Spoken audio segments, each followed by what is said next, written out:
Ustadz, bagaimana cara ikhlas yang benar-benar sesuai tuntunan Al-Quran? Ya, kita keluarkan surat Al-Ikhlas. Betul nggak? Cara ikhlas sesuai tuntunan Al-Quran, keluarkan surat Al-Ikhlas. Ya sudah. Apa itu ikhlas? Itu dulu cara ngajinya. Apa itu ikhlas? Apa itu ikhlas? Tulus. Apa itu tulus? Ikhlas. Ya. Itulah. Saya tulis ini ya. Baik. Dari belakang kelihatan ini? Oh, bagus. Saya tuh suka kagum ya. Kagum dimanapun berada. Bukan hanya di sini. Kalau saya bertanya kepada yang paling belakang, itu selalu kelihatan. Padahal belum saya tulis. Ikhlas. Ya, ini ya.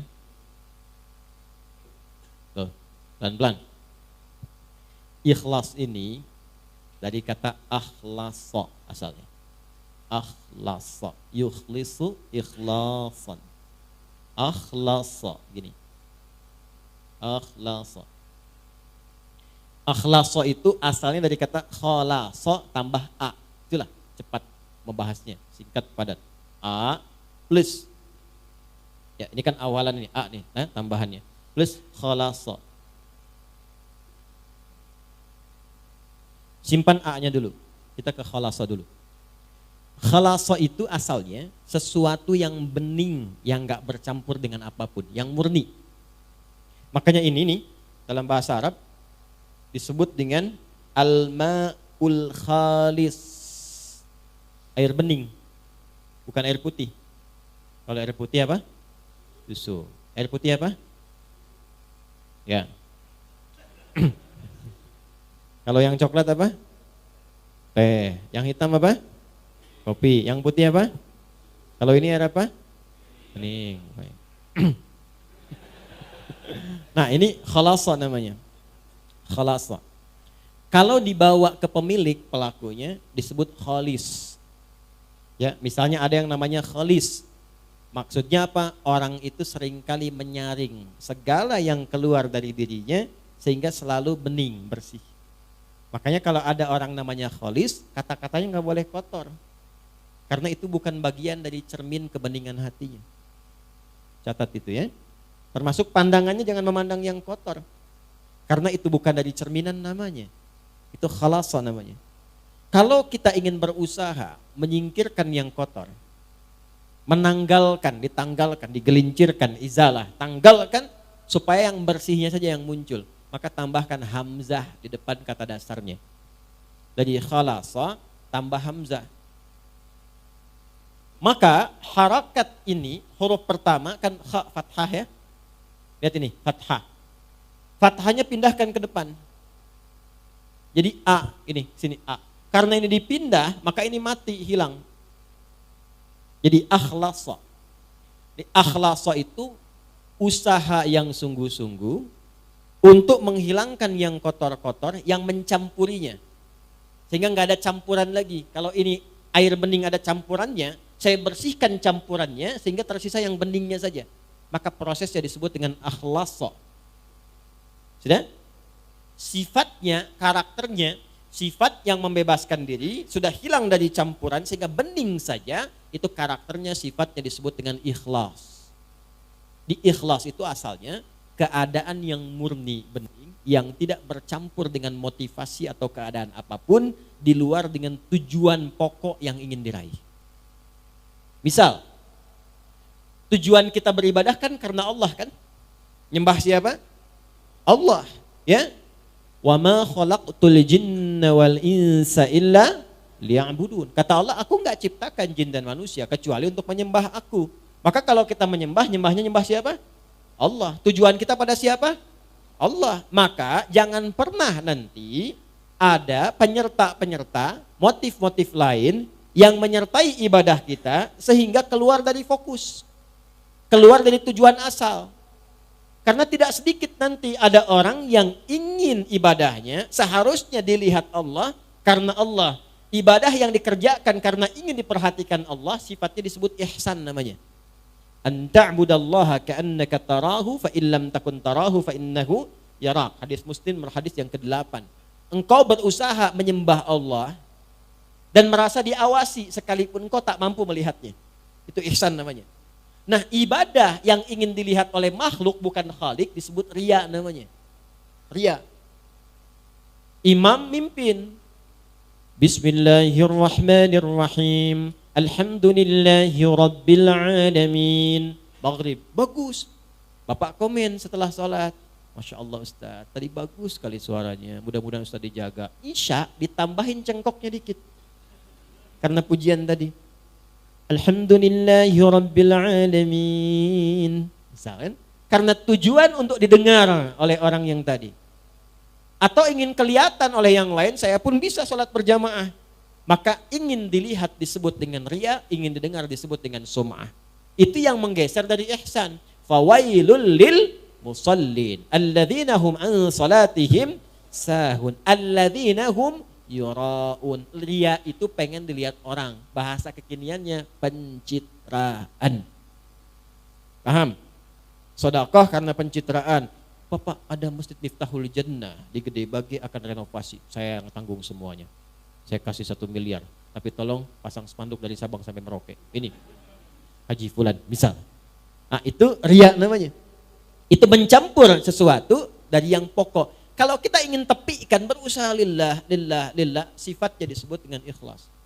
Orang yang berusaha mewujudkan itu, berusaha namanya mukhlis. Jamaknya mukhlisin. Nah, kita itu diperintahkan oleh Allah sepanjang ibadah usahakan yang ikhlas. Jadi usaha kita yang dilihat oleh Allah. Nanti Allah yang ngasih hasilnya. Orang yang berusaha untuk ikhlas disebut mukhlis, jamaknya mukhlisin. Turun surah Al-Bayyinah, surah 98 ayat 5. Wa ma umiru illa liya'budullaha mukhlishina lahud din. Kalau sudah dapat ikhlas itu diberikan oleh Allah dalam hati. Kalau sudah ada dalam hati, enggak pamrih. Dia enggak mikir apa-apa. Yang penting Allah ridha. Jadi walaupun dia ngasih ketahuan orang, dia udah enggak peduli dengan orang. Ada level seperti itu ada. Sudah enggak ngaruh, mau muji mau enggak, kadang-kadang dia potong. Akhi, wah antum itu, udah. Itu mah rezekinya dia aja ditipin Allah sama saya. Kalimatnya itu sudah nyaman. Tertanam dalam jiwanya, fokus tujuan ibadah hanya lillah. Kalau sudah Allah berikan sifat ikhlas itu berubah dari mukhlis menjadi mukhlas. Ada ikhlas, ada mukhlis, ada mukhlas. Mukhlis, ada mukhlas. Kalau sudah mukhlas, maka tingkat ini adalah tingkat di antara yang tertinggi dari hamba Allah yang sulit ditembus oleh setan. Jadi setan itu kalau sudah ketemu orang mukhlas, dia sudah give up. Nyerah dia. Memang dia masih menggoda untuk menunaikan tugas gitu kan. Ya, tapi tugasnya menjadi formalitas karena nggak bisa ditembus. Itu sudah pengakuan setan sendiri. Ada di mana? Di surah 15 ayat ke-40. Nah, Quran surah Al-Hijr surah 15 ayat 40. Illa ibadaka minhumul mukhlasin. Ya Allah, aku akan goda setiap anak cucu Adam dari depan, dari belakang, dari kanan, dari kiri. Di kanan, kiri, depan, belakang itu setan datang. Ya, kenapa enggak dari atas? Karena atas itu adalah bagian dari Allah untuk memberikan bimbingan lewat malaikat. Kenapa enggak di bawah? Sudah dikubur. Kalau sudah dikubur, setan enggak goda lagi. Kalau setan masih menggoda mayit, kurang kerjaan setannya. Orang udah enggak ada beban ibadah kok masih digoda. Paham ya? Nah, inilah mukhlas. Kalau sudah jadi mukhlas enggak bisa ditembus. Illa ibadaka minhumul mukhlasin. Kecuali hambamu yang mukhlas. Makanya suratnya surah 15. 15 itu Al-Hijr. Hijr itu benteng. Jadi kalau kita sudah ikhlas baik, punya benteng kita yang gak bisa ditembus. Tetap digoda. Tapi bukan berarti selamanya akan begitu. Masih dipertahankan. Pertahankan dengan apa? Dengan jalan. Apa jalannya? Jalan besar itu disebut syara. Konsepsinya disebut dengan syariat. Maka munculnya syariat. Jadi untuk ikhlas itu lewat syariat. Apa bentuknya? Nanti turunannya lewat ibadah. Apa di antara detilnya? Lihat aja, setiap ada kata yang membimbing pada keikhlasan, amalannya itu yang mengantarkan pada ikhlas. Di mana ditemukannya? Gampang. Setiap ada ayat, ada dibuka dengan kalimat iman, maka amalan setelahnya mengantarkan pada ikhlas.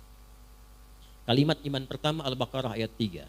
Alladzina alladzina yu'minuna bil ghaib wa yuqimunas shalah. Tuh, kalau kita melatih salat dengan baik, dapat ikhlas.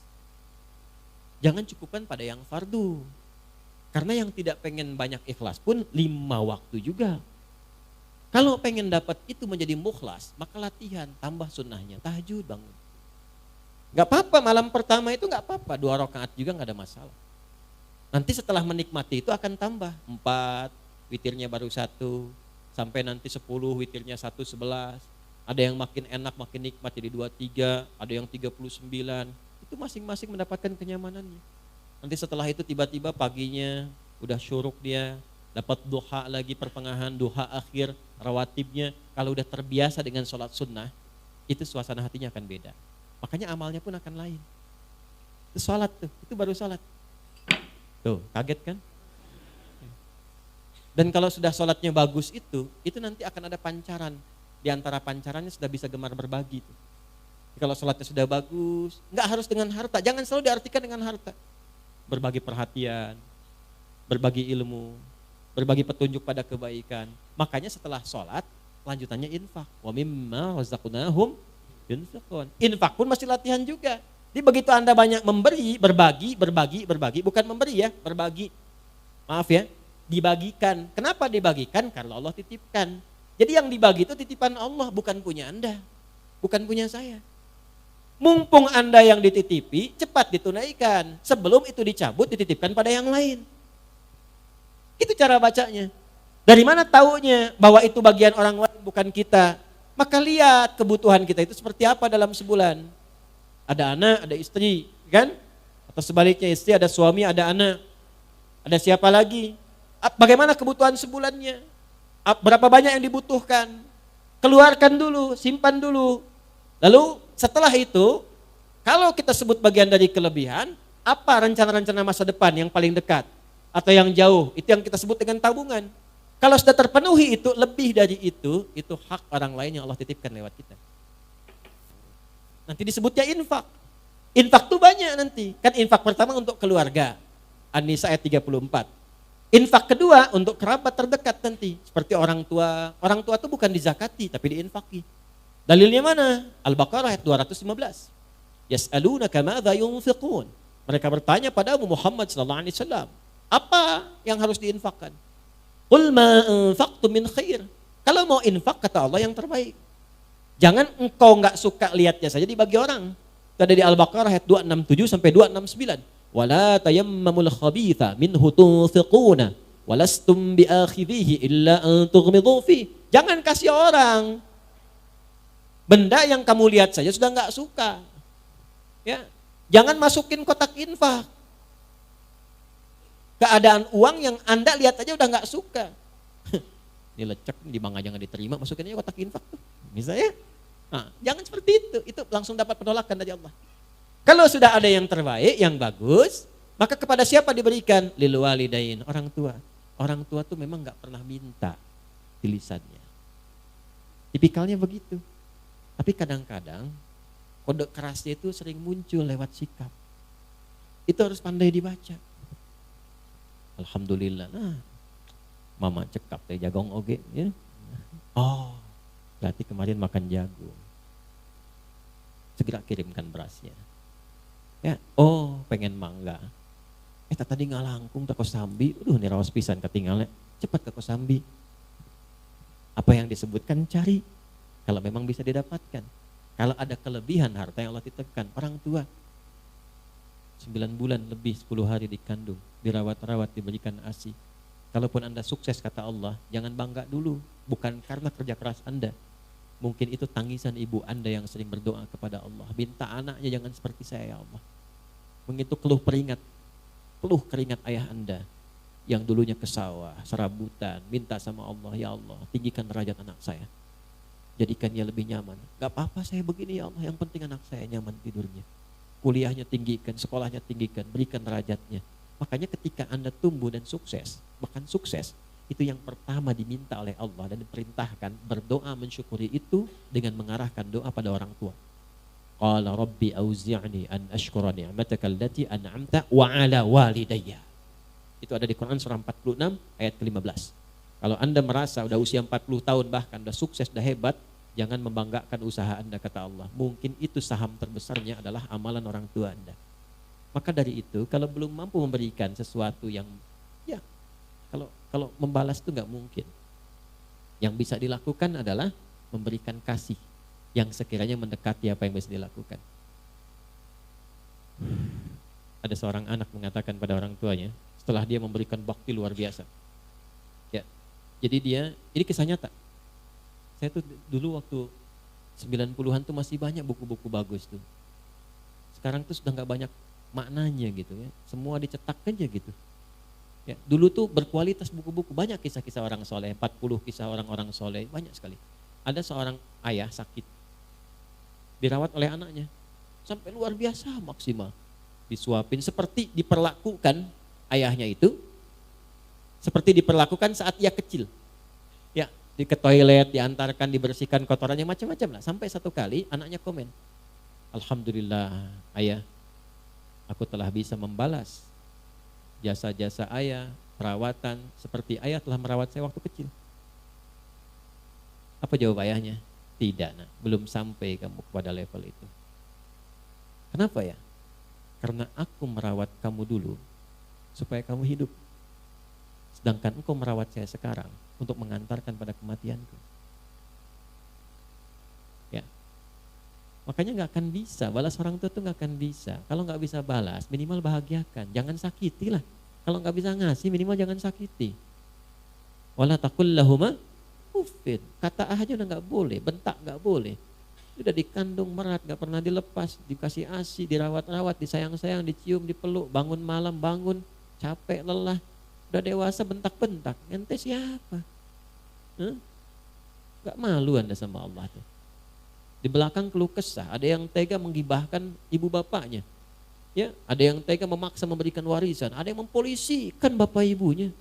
Anak kurang luar biasa itu ya. Saya nggak punya kata-kata untuk melukiskan itu tuh. Kita doain supaya dilembutkan hatinya, balik, tobat, baik. Ya, saya nggak pernah mengajarkan untuk berbuat yang kotor. Ya, saya nggak pernah mengajarkan untuk mencela orang. Minimal kita doakan. Kalau ada orang mengaku belajar dengan saya, mencela orang ini itu, saya tidak mengakui itu belajar. Ya, kita itu belajar untuk memperbaiki diri. Sebelum memperbaiki orang lain, perbaiki diri pribadi. Jadi itu gambarannya ya, gambaran keikhlasan itu pancarannya adalah amal soleh. Latihannya lewat apa? Lewat amal-amal yang Allah berikan kepada kita. Di salat, infak, ya, lil walidain. Setelah orang tua siapa? Wal aqrabin, kerabat dekat. Nah, jangan sampai Anda infak jauh-jauh keluar sana, ternyata anak kakak sendiri kurang perhatian. Anak bibi masih harus disantuni. Dilihat. Wal yatama, anak yatim. Wal masakin, orang miskin, wabnis sabil, orang yang kesulitan dalam perjalanan. Nah, perjalanan itu macam-macam. Ada yang di jalan, ada yang tafsirannya beasiswa yang keluar butuh bantuan dan sebagainya. Ya, ada yang SPP-nya belum bayar sehingga jalan sekolahnya terputus. Nah, itu maknawinya banyak sekali, perhatikan itu. Nah, nanti di luar itu ada lagi yang tinggi juga seperti fisabilillah, babnya banyak. Nah, yang pokok apa? Zakat. Itu kalau udah berlatih, coba latihan ya. Ada orang-orang yang kalau ba'da subuh tuh suka keluar tuh. Coba deh ikuti itu. Itu tuh Masya Allah. Ginilah, besok tuh Jumat. Gak usah banyak-banyak lah. Ya, 1.000, 2.000 atau 5.000, siapkan aja untuk infak. Tapi saya minta nih, Anda keluarkan dengan tangan Anda sendiri. Banyak di jalan tuh. Atau sekitaran Anda. Cari betul-betul kualifikasi orang yang memang memerlukan itu. Yang sudah sepuh keliling, panggul dengan keringatnya itu. Jualan donat, jualan ini, jualan itu, jualan macam-macam. Dekati. Terima kasih Pak. Mohon maaf, ini ada titipan loh, titipkan lewat saya. Memang enggak banyak, cuman tolong doakan aja Pak ya. Saya diberikan kesehatan, kebaikan. Anda berikan, itu perhatikan bagaimana yang keluar di lisan mereka. Mudah-mudahan Acep sehat, dipasihan rezeki berlipat, keluarga itu tuh mahal sekali, mahal. Dan itu bisa menambah motivasi Anda untuk besok berangkat lagi. Coba sesekali deh mendapatkan doa dari orang-orang seperti itu. Itu mustajab sekali. Nah, mungkin usaha Anda sukses itu dari doa orang-orang seperti itu. Bukan karena hebatnya Anda, karena kan yang punya rezeki Allah. Bagaimana Allah bisa menggerakkan semua rezeki itu dekat dengan Anda? Jangan dikira mudah begitu saja. Kalau cuma begitu, Korun lebih jagoan. Korun itu mengatakan, komen pertama Korun yang di dislike oleh semua generasi setelahnya, walaupun diviralkan. Apa dia katakan? Ini karena ilmu saya. Ya. Maka Allah nggak suka. Diadakanlah likuifasi, ditenggelamkan, dilumat ya dengan tanah sekalian, dengan semua harta-hartanya. Gitu.